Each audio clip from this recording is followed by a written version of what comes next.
Hi friends, welcome back to 5 star rating kitchen. ఇవాల్టి వీడియోలో సత్తు చికెన్ తయారు చేసుకుందాం. బీహారీ స్పెషల్ సత్తు చికెన్. టేస్ట్ కూడా చాలా బాగుంటుంది. చాలామందికి చికెన్లో గ్రేవీ రాలేదు అంటూ ఉంటారు కదా, అలాంటి వాళ్ళకి ఇలా సత్తు గ్రేవీ తయారు చేసుకోండి. ఇది మనకి రాగి సంగటి, రైస్ దేనిలోకైనా కూడా చాలా టేస్ట్గా ఉంటుంది. ఇక చపాతీ నాన్లోకి అయితే అస్సలు చెప్పనవసరం లేదు. అంత రుచిగా ఉండే ఈ చికెన్ సత్తుని ఎలా తయారు చేసుకోవాలో చాలా సింపుల్గా తయారు చేసుకోవచ్చు. ముందుగా దీనికోసం నేను ఇక్కడ 1 కేజీ వరకు చికెన్ తీసుకుంటున్నాను. ఈ చికెన్ శుభ్రంగా నీట్గా 2-3 సార్లు క్లీన్ చేసేసుకోండి. ఇప్పుడు దీనిలో మనం రుచికి తగినట్లుగా ఉప్పు వేసుకోవాలి. సుమారుగా 1 స్పూను ఫుల్గా వేసుకోండి. మీరు తినే టేస్ట్ని బట్టి సాల్ట్ యాడ్ చేసుకోండి. తర్వాత దీనిలో 1/2 స్పూను పసుపు వేసుకోవాలి. నిమ్మకాయని ఒక అరముక్క వరకు వేసుకోండి. కేజీ చికెన్కి అరముక్క నిమ్మరసం వేసుకోవాలి. 2 స్పూన్ల వరకు నూనె వేసుకోండి. ఇక్కడ నేను నువ్వుల నూనె వేసుకుంటున్నాను. ఈ ప్లేస్లో కావాలనుకుంటే మీకు నార్మల్ నూనె అయినా వేసుకోవచ్చు. తర్వాత దీనిలో 1 ఉల్లిపాయని చిన్న ముక్కల కింద కట్ చేసి వేసుకోండి. పెద్ద సైజు ఉల్లిపాయని తీసుకున్నాను. ఇప్పుడు మొత్తం అన్నింటినీ కూడా బాగా కలిపేసుకోండి. తర్వాత దీనిలో మిరియాల పొడి వేసుకోండి. ఒకవేళ మీ దగ్గర మిరియాల పొడి లేదనుకోండి, 1 స్పూన్ వరకు కారం వేసుకోండి. మిరియాల పొడి వేయడం వల్ల టేస్ట్ అనేది చాలా బ్యాలెన్స్డ్గా చాలా బాగుంటుంది. సత్తు తయారు చేయడం కోసం 3 పిడికెళ్ళు ఉప్పు శనగలు తీసుకోవాలి. మనం తినే శనగలు అనమాట. ఇవి ఆరోగ్యానికి కూడా చాలా మంచిది. ఇది గ్రేవీలో వేయడం వల్ల ఇంకా రుచి అనేది ఇంకా బాగుంటుంది. ఇప్పుడు వీటిని పైన ఉన్న పొట్టు అంతా కూడా తీసేసుకోండి. మొత్తం పొట్టు పోయే వరకు చేత్తో ఇలా అనేసుకొని చూడండి. ఇలా అనేసినట్లయితే పొట్టంతా కూడా సపరేట్ అయిపోద్ది.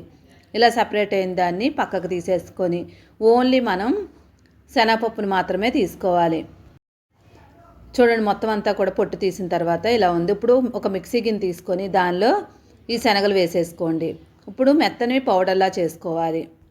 ఎక్కడ శనగపప్పు లేకుండా మెత్తగా ఉందో లేదో చెక్ చేసుకోండి. బాగా మెత్తగా చేసుకోవాలి. అయితే శనగపిండి వేసుకోవచ్చు అనుకుంటారు, కానీ శనగపిండి వేరే టేస్టు, మనకి ఈ శనగలు మిక్సీ వేస్తే వేరే టేస్ట్ ఉంటుంది. ఇప్పుడు పొయ్యి మీద ఒక ప్యాన్ పెట్టుకోండి, ఒక చిన్నది. దీనిలో 2 స్పూన్ల వరకు నెయ్యి వేసుకోవాలి.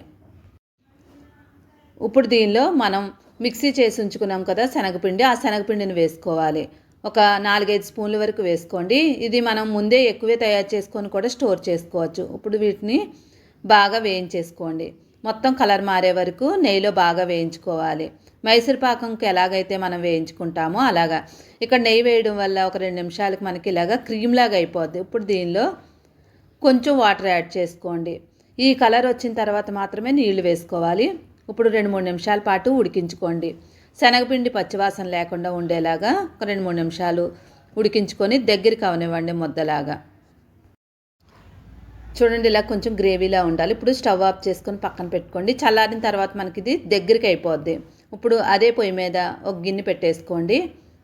ఇప్పుడు దీనిలో 4 స్పూన్ల వరకు నూనె వేసుకోవాలి. నూనె బాగా వేడైన తర్వాత 4 ఉల్లిపాయలని ముక్కల కింద కట్ చేసుకొని వేసుకోండి. చిన్న ముక్కల కింద కట్ చేసుకున్నా పర్లేదు, మనం సన్నగా పొడవుగా కట్ చేసినా పర్లేదు. కేజీ చికెన్కి మనం 4 ఉల్లిపాయలు వేసుకోవాలి.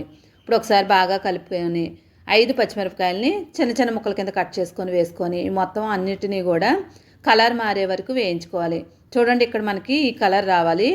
గోల్డెన్ బ్రౌన్ కలర్ వచ్చే వరకు వేయించుకోండి. ఇలా వేగిన తర్వాత దీనిలో 2 స్పూన్ల వరకు అల్లం వెల్లుల్లి పేస్ట్ వేసుకోవాలి.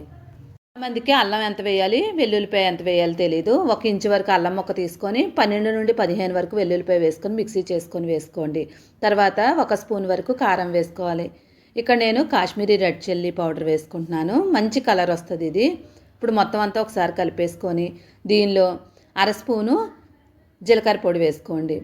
1 స్పూన్ వరకు ధనియాల పొడి వేసుకోవాలి. ఎక్కువ మసాలాలు కూడా వేసుకోకండి. తర్వాత దీనిలో చికెన్ మసాలా పొడి 2 స్పూన్లు వేసుకోండి. చికెన్ మసాలా పొడి వేయడం వల్ల టేస్ట్ అనేది ఇంకా బాగుంటుంది.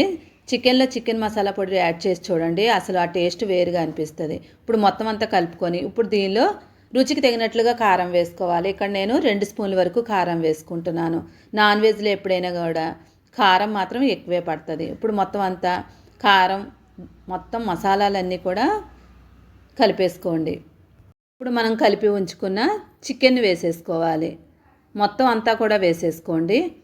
ఇలా మొత్తం అంతా వేసేసుకొని అడుగున ఉన్న రసం కూడా వేసేసుకోవాలి. ఉల్లిపాయల పేస్ట్ అది ఉంటుంది కదా, దాన్ని కూడా వేసేసుకోండి. ఇప్పుడు ఈ మసాలాలన్నీ కూడా చికెన్కి పట్టేలాగా మొత్తం అంతా కలిపేసుకోండి. ఇప్పుడు హై ఫ్లేమ్ మీద పెట్టుకొని 2 నిమిషాల పాటు చికెన్లోంచి వాటర్ రావాలి, ఇంకా మనకి ఆయిల్ కొంచెం పైకి తేలే వరకు కలిపేసుకోండి. 2-3 నిమిషాలు అలా వదిలేసినట్లయితే ఆయిల్ కొంచెం మసాలాలన్నీ పట్టి కూడా మనకి ఆయిల్ బయటకు వస్తుంది. ఇలా దగ్గరికి వచ్చిన తర్వాత దీనిలో 1 గ్లాస్ వరకు నీళ్లు వేసుకోండి. ఇప్పుడు మొత్తం అంతా మళ్ళీ కలిపేసుకోండి. కలుపుకున్న తర్వాత చికెన్ మునిగే వరకు మళ్ళీ నీళ్లు వేసుకొని మూత పెట్టి ఉడికించుకోవాలి. మరీ ఎక్కువ నీళ్ళు వేసుకున్నా కూడా మనకి చికెన్ మెత్తగా అయితే అంత రుచి రాదనమాట.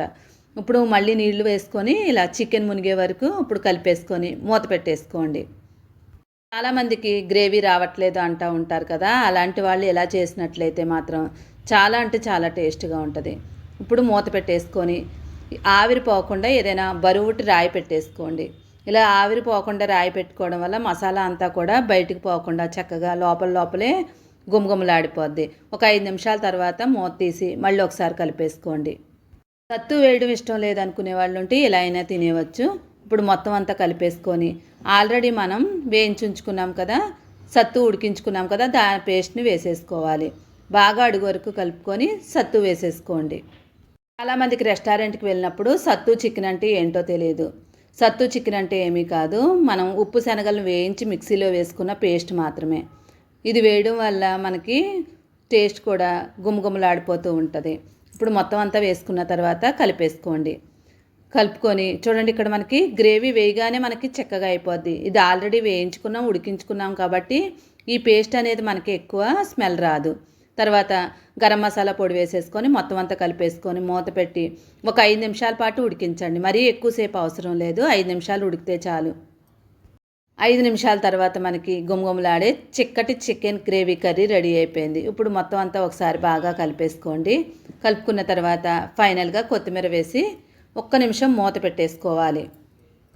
కొత్తిమీర వేసిన వెంటనే అలానే తినేయకుండా కంపల్సరీ స్టవ్ ఆఫ్ చేసుకొని ఒక 5 నిమిషాలు అలా ఉంచినట్లయితే ఒక 5 నిమిషాల తర్వాత మూత తీసి చూడండి, అబ్బా చికెన్ అంటే ఇదా అన్నట్టు ఉంటుంది. ఒకసారి తప్పకుండా ట్రై చేయవలసిన చాలా అంటే చాలా మంచి గ్రేవీ కర్రీ ఇది. చాలాసార్లు చికెన్ గ్రేవీ కర్రీలు చేసి ఉంటారు, కానీ ఇలా చేసి ఉంటారు. తప్పకుండా ట్రై చేసి ఎలా వచ్చిందో టేస్ట్ అనేది చెప్పండి. ఇవాళ మా ఇంట్లో రాగి సంగటి చేయమన్నారు ఈ సత్తు చికెన్తో, అందువల్ల రాగి సంగటిని తయారు చేశాను. పిల్లల నుండి పెద్దల వరకు కూడా మా ఇంట్లో చాలా ఇష్టంగా తింటారు ఈ గ్రేవీతో. తప్పకుండా మీరు ట్రై చేసి ఎలా వచ్చిందో కామెంట్ చేయండి. తిన్నవాళ్ళు ఎవరైనా ఆహా అనాల్సిందే. ఇది చపాతీ, రోటీ దేనిలోకైనా కూడా చాలా బాగుంటుంది. వీడియో నచ్చితే తప్పకుండా లైక్ చేసి ఛానల్ సపోర్ట్ చేయండి. ఇలాంటి వెరైటీ రెసిపీల కోసం 5 స్టార్ రేటింగ్ కిచెన్ని సబ్స్క్రైబ్ చేసుకోవడం మాత్రం మర్చిపోవద్దు. Thank you for watching 5 star rating kitchen.